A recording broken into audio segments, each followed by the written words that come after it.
Hi, I'm Aiman, and welcome back to one of my auto repair videos. This is going to be a second part on how to solve, or trying to solve, this P2646 code on this Honda Accord 2004. This is my brother Amirul's car, and as I said before in part 1, we're going to try to solve our brother's P2646 code. And our first step in trying to solve that was, flushing the engine. Our last resort would be to replace the entire solenoid or oil pressure switch that's in the back here. However, before we get to that last resort, what we want to do is we want to replace the gasket right here with the strainer. This is the filter right here that pretty much gets rid of any contaminants that's running through it. So we're going to try to replace this first, and in part 3, we're going to try to replace the front end strainer that goes down here. And then if that doesn't work, we're going to have a part 4 where we try to replace the entire assembly. Now, in order to access the strainer, we have to take out the entire assembly, which I guess is called the Spool Valve Assembly VTEC Solenoid, but for now we're just going to call it the solenoid. Also, I apologize for any audio issues that might arise because it is very windy, and as you can see in the sky, it's about to get rainy, so we're going to try this as fast as we can. Here's the basic overview of what we're going to do. So there are going to be 4 bolts that we're going to take out, and then a few other things that we need to clip off. There are 3 bolts in the back, which I'll show you later. 1 bolt on the side that's going on the heat shield.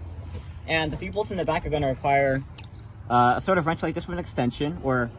And you'll see in many videos, if you don't just watch this one, which is a good idea, you shouldn't just watch this video, that you'll see that it's a good idea to take off the bolts from the top side, because these bolts that we're taking out are very long and very tiny, which means that they can get stripped easily. The bolt on the side that goes to the heat shield, you might want to take that out with just a regular wrench like this with a ratchet. Actually, I think I can point that out. Yeah, it's down there. And then there are 2 things that we have to unhook right here using pliers. These 2 cables. And then finally, a clip here that's holding this hose here. And also, if you want to make this easier for yourself, you can unhook this you can unscrew this harness right here. Hello, so we're under the car right now, and the 3 bolts that we're going to be focused on that I mentioned earlier are these 3 bolts right here. 1, 2, 3. 2 on the right side and 1 on the driver's side. So all you have to do is just take an extension and a wrench with an extension, and then you want to just unscrew them. We already unscrewed them by hand, which is not really a problem, but in our case, we're actually extremely lucky because these bolts are actually kind of stripped. So, putting them back in would not be a good idea. It's a good thing that we had another car that could have replacement bolts. So that's why we're lucky. Not because these were stripped. But if you have stripped bolts, then it's a good idea to get them from a dealer to replace them. As I said before, we're extremely lucky because Uncle Saba actually gave us this old Honda Accord that we have just lying around here, and we actually use it for a lot of disassemblies. While we're here, you might as well go check out those videos on the disassemblies that we've had on my channel. And like I said before, we were able to harvest 2 bolts that we needed to replace these old strip bolts. Alright, so now we're going to take out the bolts. First, what we're going to do is we're going to remove the harnesses. So I'm going to move this out of the way, get my hands in there. And I said earlier you have to use a plier, but we already sort of unhooked it earlier, so it would be a smooth transition. So take out this harness, it's a square shape, and then take out this one right here. This one right here is a circular shape, and this one right here is actually for the oil pressure switch. On the back here, I guess we'll just remove the, as you can see here, the clip for the wire right here is actually broken. That's alright, we can replace that easily, which we'll show you later. But for now, let's just unscrew all the bolts. Alright, so, like I said before, using a wrench from the top is better in order to ensure that your bolts don't get stripped. But these ones are already loosened already, so it should be easy to take them out by hand. And as you can see, we've already got 2 of them out. So now we're going to work on the bolt that's facing towards that's on the heat shield. And when you loosen this, use a number 10 ratchet, not a socket, but a wrench right here. to have the number 10 bolt loosened right here on the heat shield. We're gonna just take out the entire unit, and then you'll see that if we rotate the heat shield here, we can actually take out the entire unit. Hold on, this is gonna be a bit hard to get on the camera. In order to take out the unit, you have to take off the bolt that's on the heat shield entirely. As you can see, it's very short. So now, we should be able to take out the entire assembly. So now let's see how bad the strainer is. Wait. Uh-oh. Ow. What the? Where did it go? Okay, so that means it must be on the inside of the engine. If you have fingernails, it should be easy to pry out. But if you don't, just use a hook or a screwdriver to get under it. But I can hear it. Okay, yeah, that's not good. It was so fragile that it broke under me pulling it. So we're just gonna have to chip away at that, I guess. That's not good. Alright, so it dropped somewhere on the ground. But alright. So, oh my god. So you guys can see what the old brittle gasket looks like. You can see it sort of feels like plastic. I mean, and it breaks easily. I mean, this rubber sort of got so terrible that basically it's terrible as a sealant, and because of that, the solenoid basically detects low pressure because everything is leaking. Alright, so let me clean up the explanation a bit. Basically, this rubber became sort of like plastic, and because it's like plastic, it's not good at sealing, and therefore it's going to start leaking. And because it starts leaking, that means the solenoid is going to start detecting low pressure. And another thing, you can see that this is extremely clogged, so that might also add to the low pressure problem as compared to this new strainer. So in order to save time, basically I'm going to explain what's coming next. Next, we're going to clean up this assembly right here. We're going to clean it with a razor blade and a rag right here. Then we're going to put the new strainer back on and then reinstall it. Like I said before, or like I have said, installation is just the opposite of, it's just the same as removal, but in reverse. So just for one more sake of comparison, before we put this back on, just look at how badly this bends. Look how badly the oil has hardened this rubber in comparison to the new gasket. You can see how much more flexible this rubber is. Now getting back to putting this back in, or reinstallation, first thing we're going to do is we're going to reinstall this new gasket. Make sure everything's clean, put it on, and then I'm going to clean my hands a little bit. Then just make sure that it's snug in there, that's tight.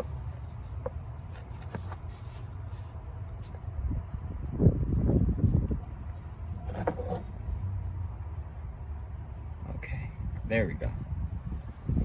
So let's just make sure that doesn't fall out. Okay, and another thing, if I didn't mention, I think I mentioned this in my last video about the P2646, but this entire solenoid assembly comes with that comes with the oil pressure switch and everything. Costs about $40 aftermarket online. The original, the genuine one, comes around $120. However, the reason we're skeptical about replacing the entire assembly is because on Amazon the reviews are terrible for it. And assuming that this is, you know, like a 240,000 mile car, might not be a good idea to replace it with a bad quality solenoid. Although, on the other hand, we've had like 400,000 mile cars that we've never had to replace this. Well, let's just get back to installation. So all I have to do is put this back on the heat shield. Actually, I'll just explain it because it looks like it's getting dark right now.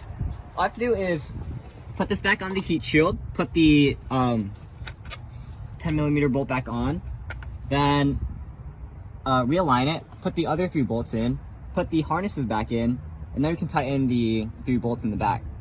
And then after that, do anything else that you've unclipped, like this hook or this harness, and then you should be golden. Okay, we're gonna take that heat shield. Going to try to replace it. Now, obviously, this gasket is gonna face the engine block, and it shouldn't be able to fit if it's not in the correct orientation.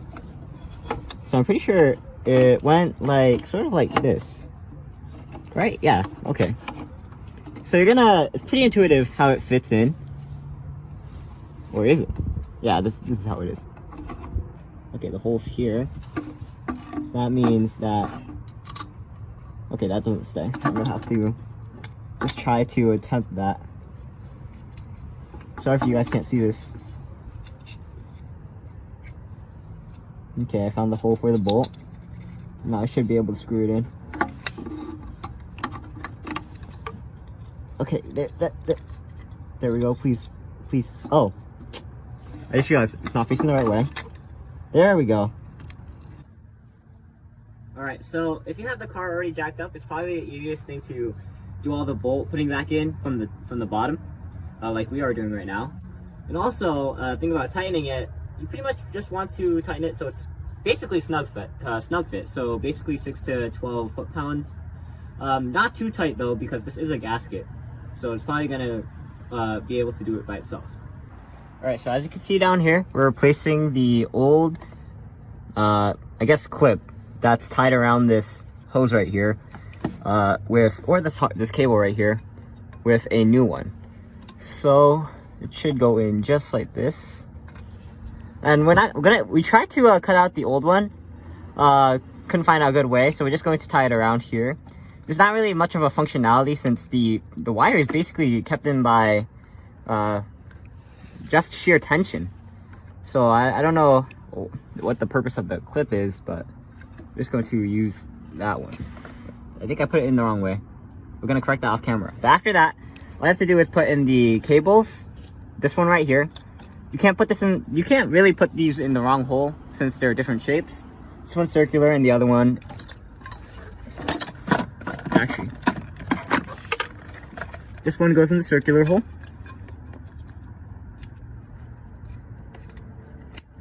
And the other one, which is this one right here, goes in this sort of squared hole. Okay, and there we go. Well done. Alright, so now it's all a matter of putting this bolt back on that's attached to this harness right here, and then the bolt that's attached to the heat shield down here. Just to angle the camera a bit more. Okay, and for this side, I don't know if this is going to be able, yep, it's not going to be able to fit on, so you're going to have to use the open end of the wrench to take it out. So, take it out, insert it. So, you're going to push it righty-tighty down, or clockwise is wise. And really you just want a snug fit. Okay, and just one more quarter turn should do it. Or maybe not. Maybe one more full turn. Okay, I don't want to over tighten it now. So, after this one, we should be golden. Alright, so, ow. Okay, next. Did I crush anything? Okay. Next thing, when you come back, because it's dark right now, we're going to replace the front gasket. Right here. And taking out the front, I guess we're going to call it the front strainer, involves taking out the power steering and the tensioner mount right here. But, we're going to leave that for another day.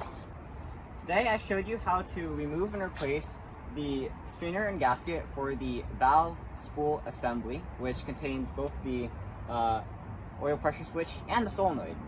Or I guess, like I said earlier, you could take this video as removing and replacing the entire assembly. So, I guess that's pretty much it. So I'm Aiman, and thanks for watching. Please like, comment, subscribe, and other videos on EyeOnAiman. Especially keep looking out for that video on replacing the front end strainer and gasket, and other videos on the Honda Accord 2004, as well as some other videos. We're probably going to end up doing some stuff on the Toyota Prius, and maybe doing a bit more disassembling on the Honda Accord over there. But I'll see you there. So, signing out. Peace. And I forgot to mention this, but when we were taking out the strip bolts down there, we actually ended up using this bolt remover. What's it called?